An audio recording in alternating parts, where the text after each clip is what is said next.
వారం లోపే మంత్రివర్గ విస్తరణ.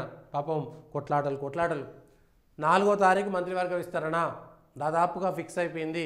2, 3 కాదు, 4వ తారీఖే ముహూర్తం ఫిక్స్ అయిపోయినట్టుగా కనబడుతున్నది. పార్లమెంట్ కూడా అయిపోతుంది, అనేక కారణాల చేత 4వ తారీఖే ఫిక్స్ చేసినట్టుగా కనబడుతున్నది. 3 తారీఖు సాయంత్రం వస్తుంది. మరి విజయశాంతి బీసీ కోటనా రెడ్డి కోటనా చర్చ జరుగుతున్నది. వాళ్ళ ఫాదర్ రెడ్డి అని. ఇప్పుడు ఆమె బీసీ కోటాలు వేస్తారా, లేదు ఏ కోట అవుతుంది మహిళా కోటాలు వేస్తారా, మిగిలినటువంటి వాళ్ళ పరిస్థితి ఏంది, బీసీలకు ఇస్తారా, ఆమెకి ఇచ్చి బీసీ అంటే నిజమైన బీసీలు ఏమంటారు అనేటువంటి కొట్లాట. ఇంకా 2 రెడ్లకి ఇవ్వాలి, ఒక మాలకి ఇవ్వాలి, మాధవికి ఇవ్వాలి, మున్నూరు కాపుకి ఇవ్వాలి, ముదిరాజుకి ఇవ్వాలి, ఒక యాదవ్కి ఇవ్వాలి. అన్ని కొట్లాటలను ఏ విధంగా చేస్తారో తెలియదు. కానీ మంత్రివర్గ విస్తరణ తర్వాత అనేకమైనటువంటి ఆరోపణలు ఎదుర్కోవడానికి కాంగ్రెస్ సిద్ధంగా ఉండాలి.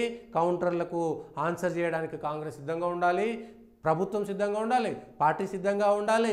మీరు ఎన్నికల ముందు ఇచ్చినటువంటి హామీలన్నీ మళ్ళీ తిరిగి సోషల్ మీడియాలో మళ్ళీ వస్తాయి. మీరు ఎంతమందిని అరెస్ట్ చేసినా, ఎంతమంది మీద కేసులు పెట్టినా, ఎందుకంటే మీరు గతంలో మాట్లాడినవన్నీ కూడా ప్రజల ముందుకు వస్తాయి.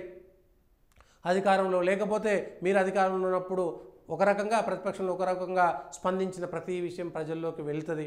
కాబట్టి 4వ తారీఖు అయిపోయింది. రాజగోపాల్ రెడ్డికి వస్తుందా రాదా, లేకపోతే రంగారెడ్డి జిల్లా ఉన్నటువంటి రెడ్లకు వస్తుందా, ఆదిలాబాద్లో ఉన్నటువంటి వాళ్ళకి ఎవరికి వస్తుంది, నిజామాబాద్లో సుదర్శన్ రెడ్డికి వస్తుందా, లేకపోతే వివేక్కి వస్తుందా, మాదిగలకు ఎందుకు ఇవ్వరు, వాకాడి శ్రేయర్కి ఇస్తే మున్నూరు కాపుకి ఎందుకు ఇవ్వరు, మళ్ళీ ఆమె కొండా సురేఖ పద్మశాలి అవుతుంది కదా, మున్నూరు కాపు ఎందుకు అవుతుంది, యాదవ్కి ఎందుకు ఇవ్వరు, ఇవన్నీ కూడా కొట్లాటలు సాగుతున్నాయి.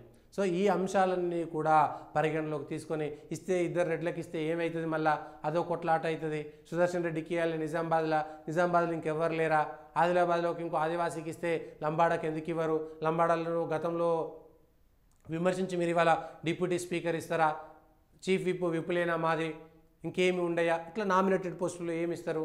కాంగ్రెస్లో అంతర్గతంగా ఒకరోజు కాకపోయినా ఒకరోజు కొట్లాట వస్తుంది, ఒకరోజు కాకపోయినా ఒకరోజు కొట్లాట వస్తుంది. అంతర్గత ప్రజాస్వామ్యం అనుకునేది కాస్త క్రమశిక్షణ కట్టుబడి లేకుండా పోయేటువంటి పార్టీగా మారేటువంటి అవకాశం మాత్రం కనబడుతున్నది.